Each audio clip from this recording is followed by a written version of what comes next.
So resolving conflict in the workplace. Big topics this morning. So if you're joining us today, we're going to be covering three really important things that you need to be thinking about and doing if you're dealing with conflict in the workplace and you are working towards resolving it. So my name's Melissa. I'm an executive coach and a management consultant, and a lot of my work revolves around resolving conflict. Believe it or not, sometimes, I laugh because I get the like, oh, it must be so fun doing your job. And then I think to myself, all of the conversations that you've been avoiding, all of the things that you don't want to deal with are the things that I go towards. These are the conversations that I'm having. So today I'm going to be sharing some of my tips on how I do that because I work with great leaders, I work with great teams, and I help them leverage conflict as an opportunity to grow stronger, to come out of it and be more effective together while strengthening their relationships. Kelsey Ann is part of my team. She's joining me today. I know conflict is something that you are also familiar with. And Kelsey Ann comes on these lives to give the employee perspective. And here I'm jumping ahead of you, Kelsey Ann, to share. But please, you have the floor. No, it's all good. And I guess I just wanted to say you share these tips with leaders, but we live them as well in this organization. So we too have navigated conflict very effectively and gotten through it at various points. Like I've been here for almost 2 years, and there's been the ups and downs, but through it all, we've used these tips and navigated conflict within our team, but also external conflicts.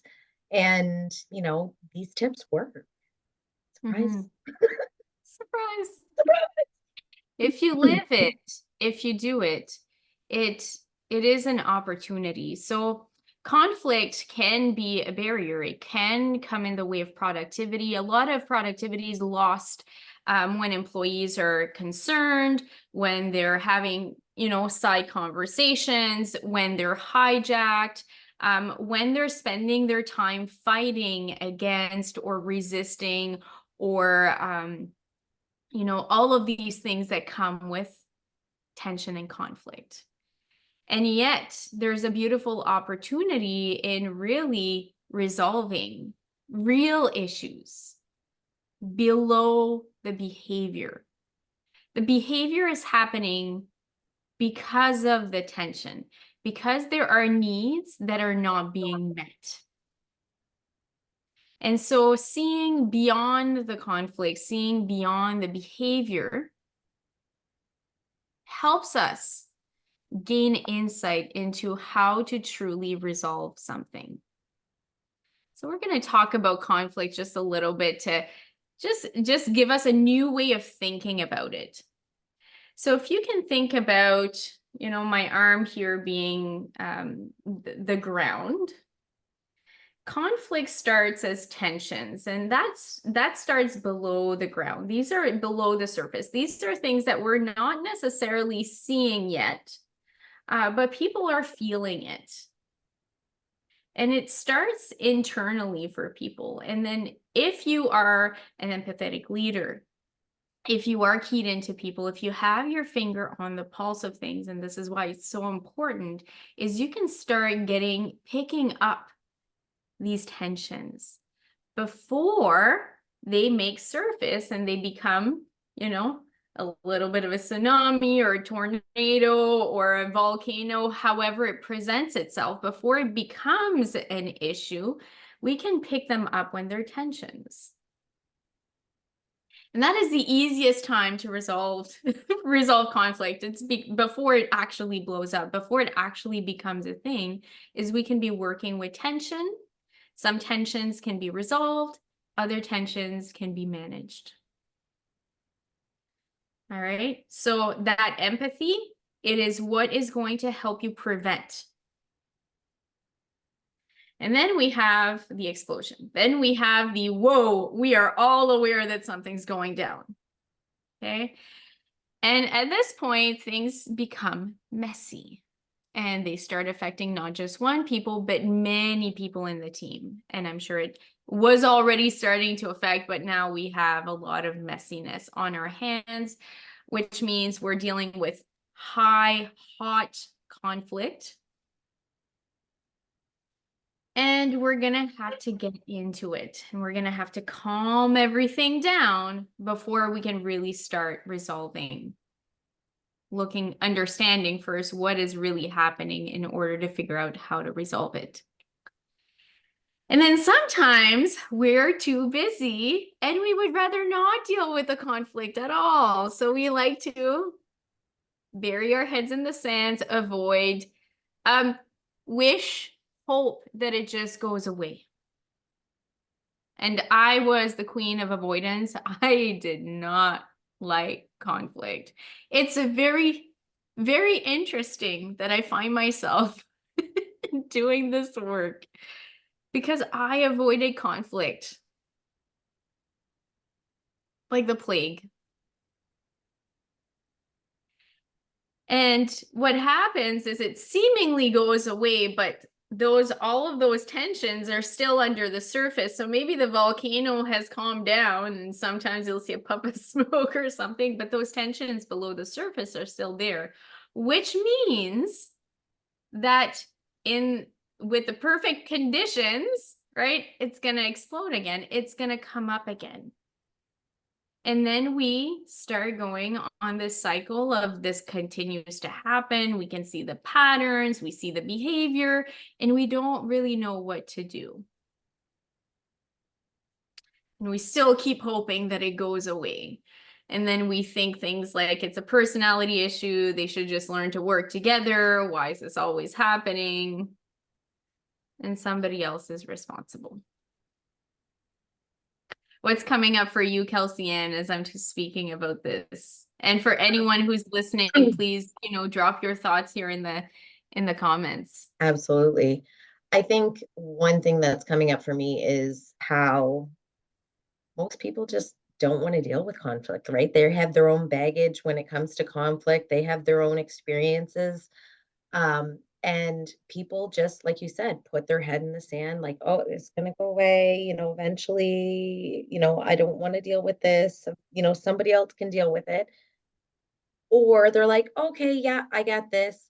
Throw two people in a room together and yeah, that'll resolve itself, right? So like some people, do this, but some people are like, yeah, okay, we're gonna handle it, but they don't necessarily take the right steps to handle it effectively, and it ends up really making a bigger mess than they intended. So the intention is there, The but they intention might not is just good.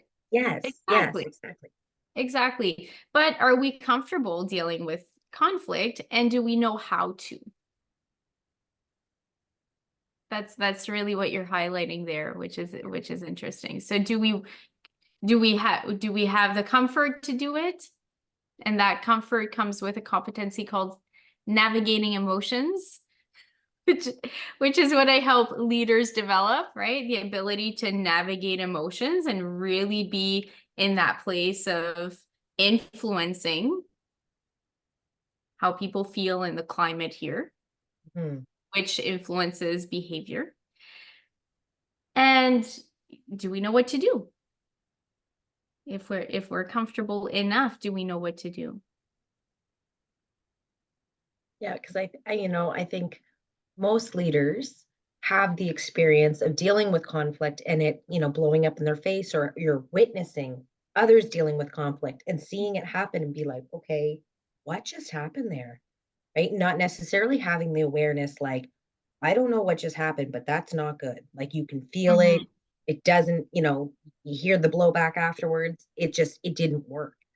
And then having a different way, to go into conflict and say, okay, I know how I don't want to deal with it, but what are and this is where hopefully you'll come in to help, um, leaders deal with it so that it is an effective way and that they can leave those meetings being like, okay, I think we might have actually gotten somewhere. And or when it does come up, because I feel like conflicts like change, it's like it's one of those things that are underlying, sometimes all the time, right?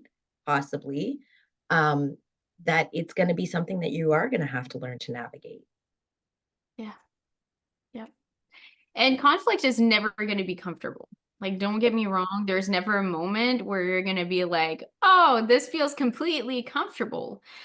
Because when we're dealing with conflict, we're dealing with emotions like anger, frustration, disgust, resentment, sadness, fear, anticipation, and a combination of all of these things. Like, it can be really, really, really uncomfortable. No one likes these emotions.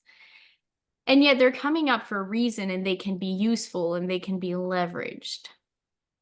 Right? So don't wait for the comfort, you not feeling these things, but to build up that courage to want to navigate it, Mm-hmm.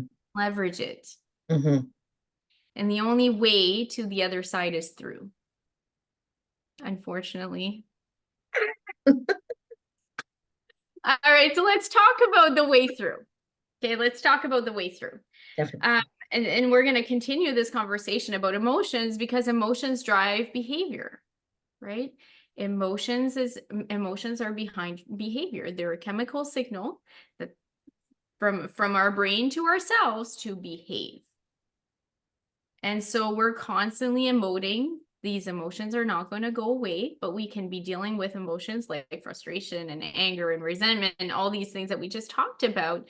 But what else is an emotion? Or, trust, loyalty, excitement, joy, satisfaction. There's a lot, pride, sense of achievement. There's lots of other emotions that are really important to productivity, to performance, that we want. That Mm-hmm. gratitude is another way. Gratitude keeps teams together. That's the glue. So we want emotions in the workplace. We just want more of the ones that help us perform better. So how do we go through it? The first tip that I'm going to leave you with today is lessen the intensity of the emotion. We need to calm things down. If you've ever heard about the emotional hijack or the amygdala hijack, that's when the intensity of the emotion shoots up. So it feels like we're being attacked by a saber-toothed tiger. Not really what's happening, but it is what we're perceiving, and it's how internally our brain is. And we're completely stuck in the old brain. Mm-hmm. And so the feelings and the reaction, there's no communication to the rational thinking. So we are not going to be able to rationalize with someone who is hijacked. And by the way, if the conflict is erupting, more than likely you're also hijacked. So the first thing we want to do is calm everything down. And All that I'm can hearing look, is all I'm hearing in my head is don't say, just calm down. don't say just calm down. Let's just calm down. Be rational. Grow up. Whatever you want to say there, don't. Because that is coming from your hijack. Yeah. So how might we calm down the emotion? How might we do that? Let's talk about a few tactics here. As the leader, I think trying to get a better understanding of what the person or the people are feeling. So asking questions, because we only have our perceptions of what's going on. We don't actually know what is happening. So that's still rational. That's really like next step. Okay. So yes, and just before that, safe people, safe places is one thing. Sometimes we do need to create a tiny bit of space for us to be with safe people. And sometimes a safe space is leaving the room and coming back. I have done that. Mm-hmm. Go to the bathroom, whatever I need to do, wash my hands, take a walk. Let's go for a walk and talk about this. Acknowledging the emotion and validating. I can see that this is really important to you. Can you tell me about what's coming up? So I also noticed in that question, you're not actually identifying the feeling that they're feeling. No. You're not putting a label on it. You're going to allow them to put a label on it. If And they, if the emotion coming up is intense and intense enough to create a hijack, this is important. This is important to them. I can see that this is important to you. Acknowledge that it's important to you as well. If you're also in that place, Mhm. it's important to you, and acknowledging your own.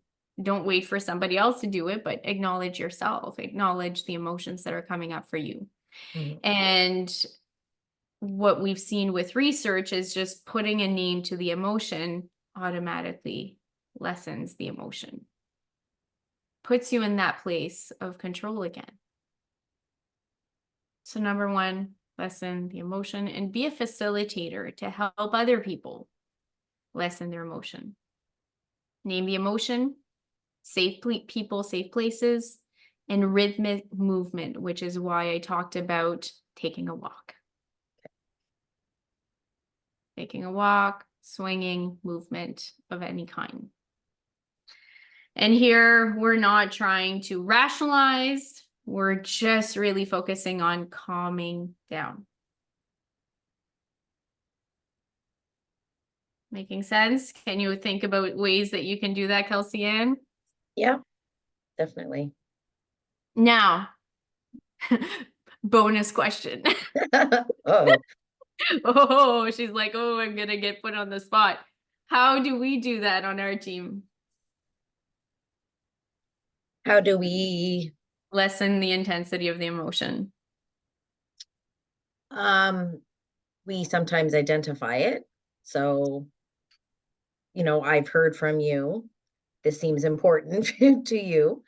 Um, we've, well, I've done it, and I'm sure you've done it as well, but Plutchik's wheel. So going to explore the feelings that we're actually feeling and what is those feelings telling us. Mhm. So Melissa gives her clients this handy dandy tool that's interactive, that allows you to look at these emotions and see one emotion is, actually two emotions combined, but they're signals, they're telling us something. Like it's almost like there's these hidden messages of why these emotions are coming up, and they're there for a reason. So understanding why anger is presenting, understanding why frustration is on the table has really helped me to understand, oh, okay, maybe that's why I was feeling that way during this situation because it was telling me this. And you're going to the second Okay. tip, which is leaning into the emotion. No, perfect. Right on cue, Kelsey. So leaning into the emotions, this is coming up. What does it mean? What's the message of this? And how can we use that emotional energy? Okay, so let's talk about frustration. Number 2 emotion felt in the workplace. No matter how good or not good, no matter how positive or negative, it is the most felt emotion in the workplace. Frustration happens in order to help us notice and address minor issues. Could be one or many. So if we lean into the emotion of frustration, it's actually helping us problem solve. What do we do in the workplace? Problem solve. If we didn't feel frustration, we wouldn't be problem solving. That would be a problem. Right. That would be a problem. So leaning into leveraging, harnessing that emotional energy. We're all frustrated. What are the issues on the table? How do we want to tackle them? And it's interesting in this exploration how the emotions will transform just by talking about them. They'll shift because our perceptions are shifting. What we want is shifting as we're exploring. And it is possible that after the conversation, this is no longer an issue. Or maybe we're both in this place of, I see what you see. We see what, and we want to use our frustration to tackle this. And so we're moving through tackling the issue. So either the issue resolves or we're going to tackle the issue. I think it's interesting too, because that allows us to kind of almost focus more and not run away with our own hijack of our own past experiences and, spinning. Because I can be, I'm right there with, I've done that many a time and it doesn't serve me at all. It doesn't serve the team to be hijacked and spinning.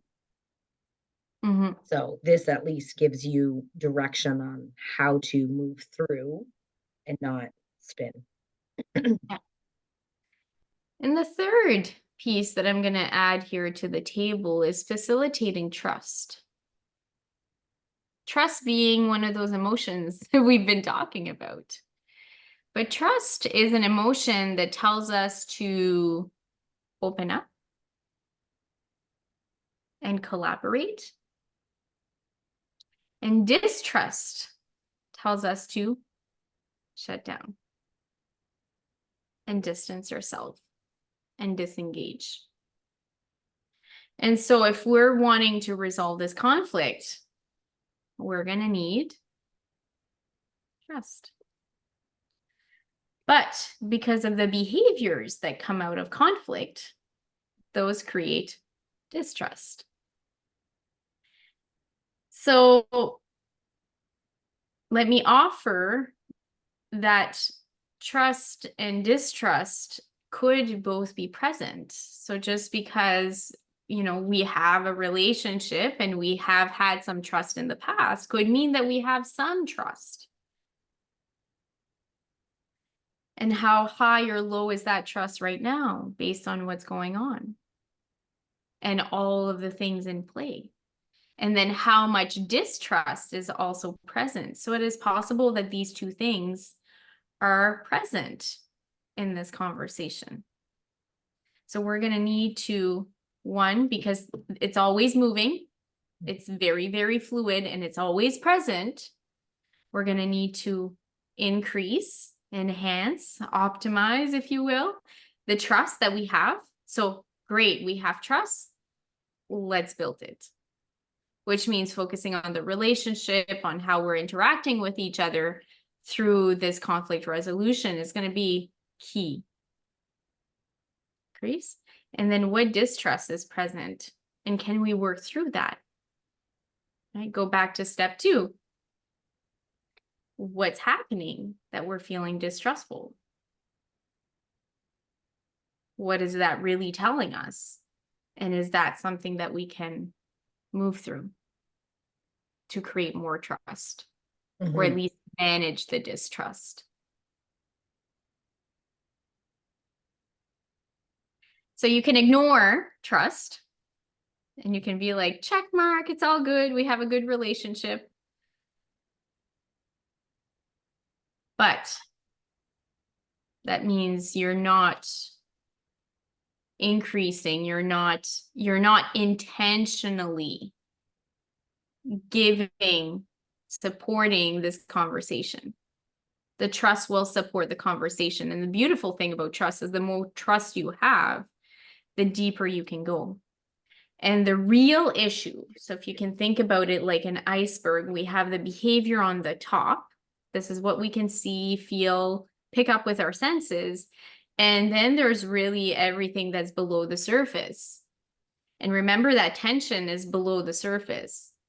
The real issue is not the behavior. The behavior is a symptom of the real issue, and the real issue below the surface. How deep? I don't know. And how deep you can go will depend on the amount of trust you have. So if you want to get to the real issue, if you really want to solve this tension and resolve the conflict, that trust is going to be invaluable to you as the person wanting to navigate and resolve this tension and conflict.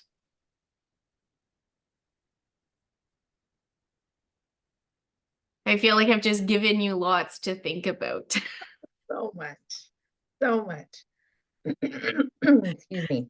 So Kelsey-Ann, what are you taking away from today's conversation? Let's kind of collect some highlights here. And for everyone watching, if you're watching live, just drop your highlight. If you're watching on the replay, hashtag replay, drop the highlight. What really resonated with you today that you're taking away that you're going to start using?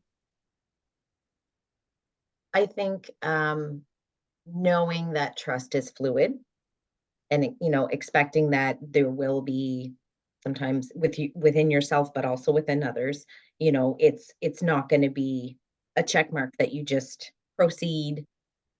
Mm-hmm. Yeah, got that, move on. No, it's something that you always have to work on. Is definitely one of those pieces, one of those highlights that I've pulled out. To be able to increase that level of communication, but also to lean into the emotions. That's not something that we're necessarily comfortable with. Yeah.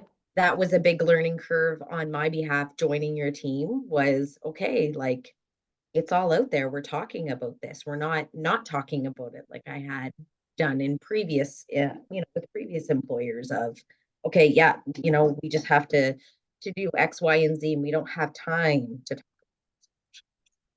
Mm-hmm.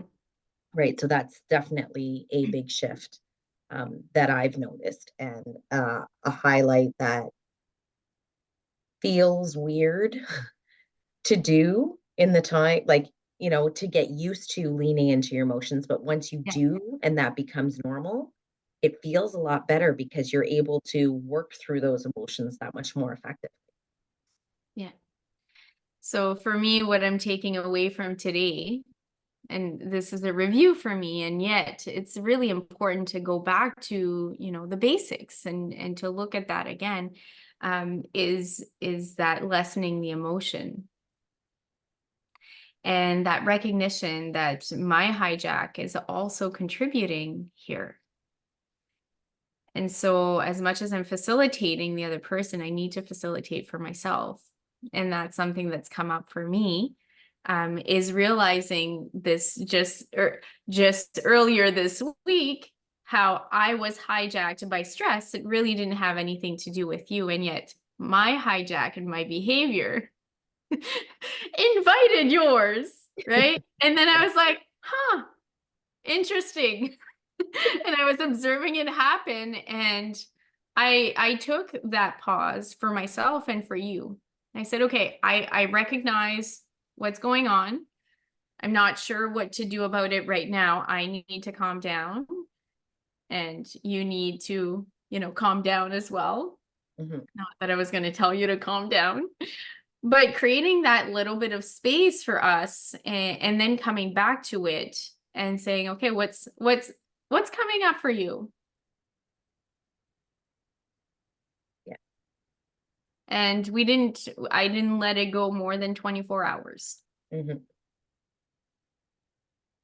No, and the way that you circled back to it felt good. It wasn't like, oh, here we go again, Melissa wanting to talk about her feelings and the feelings and all, it wasn't like that at all. It was just like, okay, let's talk about this. Let's put it out on the table and check out where we're at compared to where we were.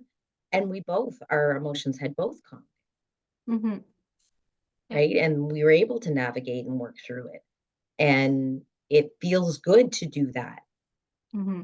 It feels uncomfortable at times, but it feels good to be able to say, okay, But we've gotten moving through that. through it feels uncomfortable in the moment. And then what's the result of that? Feel a stronger team. Stronger team. And for me, the feeling is gratitude. I always feel lots of gratitude after we've had those conversations, but we end, and I will add that we're really good at picking up on the tensions and working through the tensions. So we're always kind of ahead of it, which is helpful definitely because we have the practice. that muscle that we've learned to work, because that wasn't something that came natural to me. And, in past lives, it didn't come natural to you either, but it's something that we've worked on separately as well as together as a team. Yeah. So building up the muscle, and this is the beautiful thing. I talked about the fact that I avoided conflict like the plague. That is very, very true. And today I do it every day. So building up that muscle, it is a muscle that you can build up and get really, really good at it. And the more you're good at it, the easier, the more skilled, the more you're going to be ahead of it, the less cleanup and the more prevention that you're going to be doing. And I have something to help you out with that. So we've put together a roadmap to resolving conflict with ease. So there's a few parts for that. So there's a preparation sheet to help you work through, so help you through your hijack, but also prepare for how you're going to be tackling this.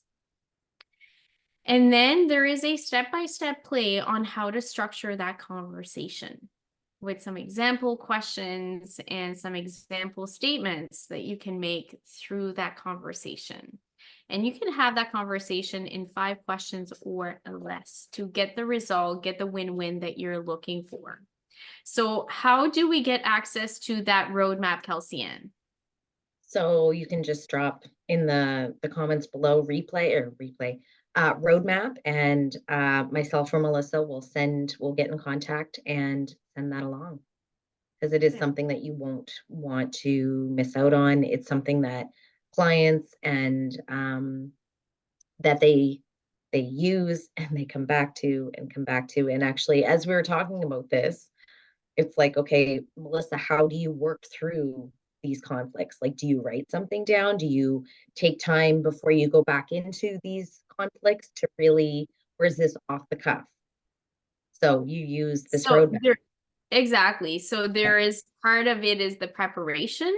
The preparation is not the full game plan, but it is a preparation in mindset, in intention. And so that's what you're going to find in this roadmap, as well as clarity as to where I need to go to explore in the conversation. What is the basic structure of the conversation? And then there is an element of, like you mentioned, off the cuff, but it's more like relying on the skill, more like relying on the muscle. Gotcha. So building up the skills, building up the know-how. And I have an 8-week program, the Executive Edge, that people are building that know-how and that skill so that they can rely on the skill in the moment. So it's kind of like going off the cuff, but not really. Right. Off the cuff with that structure. It's more like confidence in the skill. Right. In your skill that you've built up that you can pull out. You have the tool belt. You're ready for what's coming. You can shift from a hammer to a screwdriver. Right. And I guess maybe off the cuff would be your previous experience with conflict that you just kind of, is this going to work? You're throwing spaghetti at the wall. Like, is this question going to work? Is this going to work? know you can have by dropping roadmap below, you can have that preparation sheet with you and those questions that, like you said, can get you to that place a lot quicker and efficiently. Absolutely. All right. So grab your roadmap. Happy Wednesday. It is Yeah, Wednesday, right? it is Wednesday. So to me, this is a full coaching day. I'm about to jump in the car and get rolling. So enjoy the roadmap and we'll talk soon. Bye. Bye.